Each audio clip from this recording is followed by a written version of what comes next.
नमस्कार, आप सभी का अगेंस्ट करप्शन 99 में बहुत बहुत स्वागत है। आज हम लोग जानेंगे किस प्रकार पीआईओ आवेदक को शिकायत करने पर उसके शिकायतवाद को दबाने का प्रयास किया जाता है तथा उसके आपत्ति को भी किस प्रकार सही सूचना न देकर डराने धमकाने का भी प्रयास किया जाता है। इसे बिना स्किप किए हुए पूरा अवश्य देखेंगे, जिससे आपको भी अगर किसी पीआईओ द्वारा इस प्रकार का कार्य किया जाता है, इस प्रकार बुलाया जाता है, तो आप भी अपने वाद को आयोग में ही रखें, न कि उसके बुलाने पर उसके कार्यालय चले जाएं।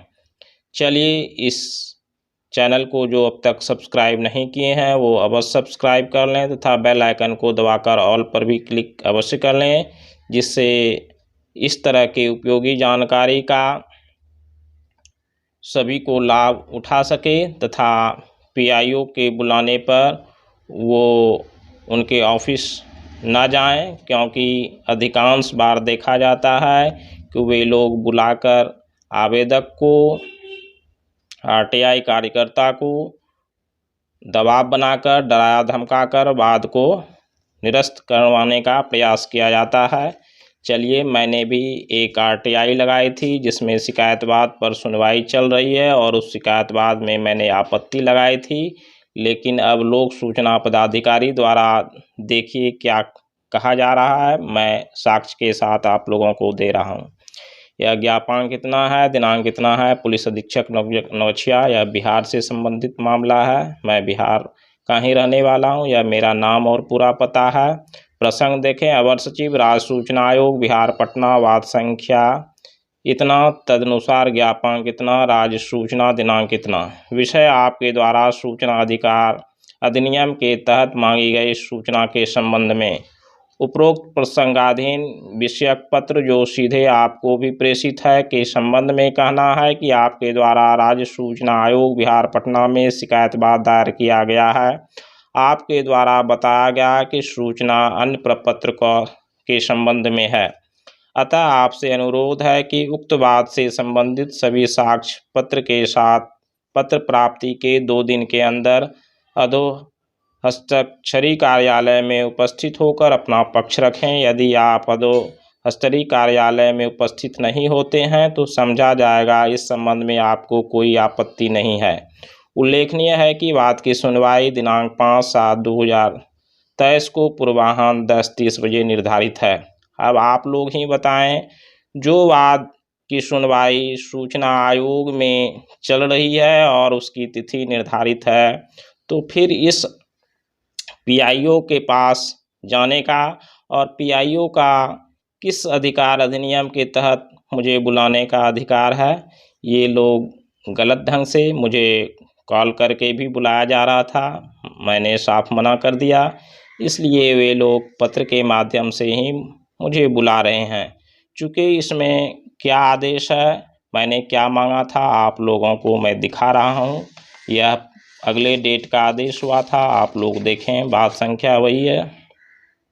मैंने एक सूचना आवेदन लगाया था जिस पर 6/4/2023 का आदेश है, आप लोग देखें। इस बात की सुनवाई हाइब्रिड कोर्ट सिस्टम के माध्यम से की गई।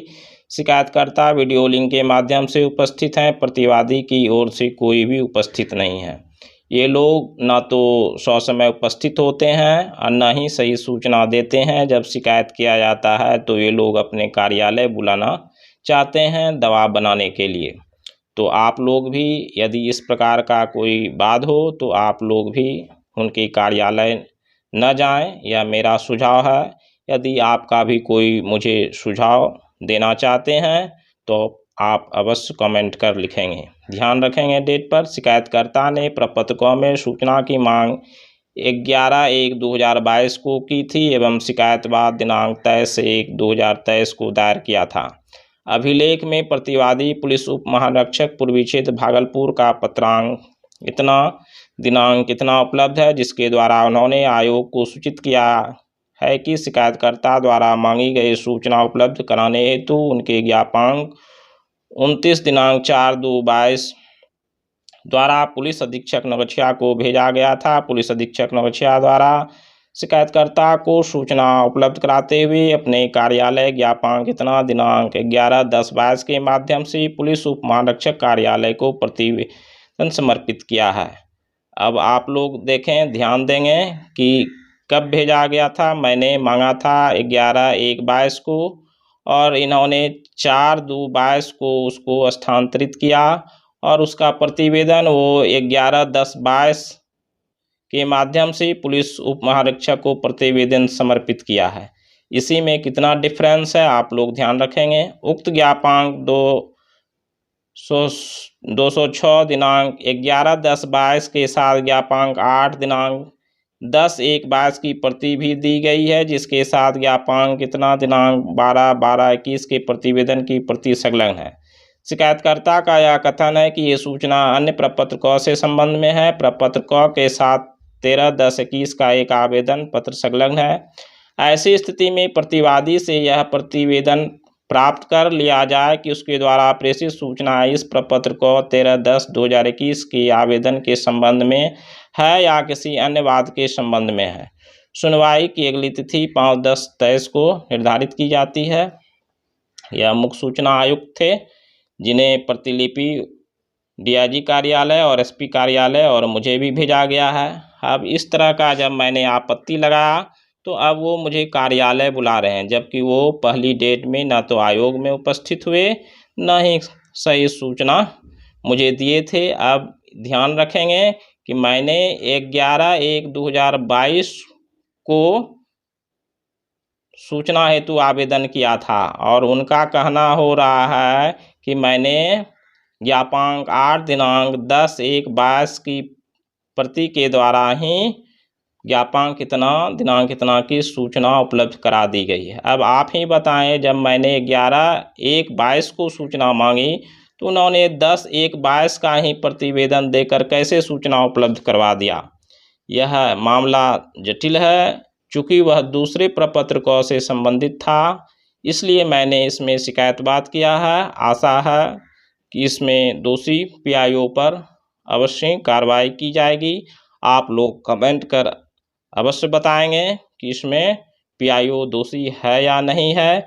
क्या पीआईओ को अब कार्यालय बुलाने का आरटीआई एक्ट के तहत कोई प्रावधान है, जब बाद सूचना आयोग में चल रही है।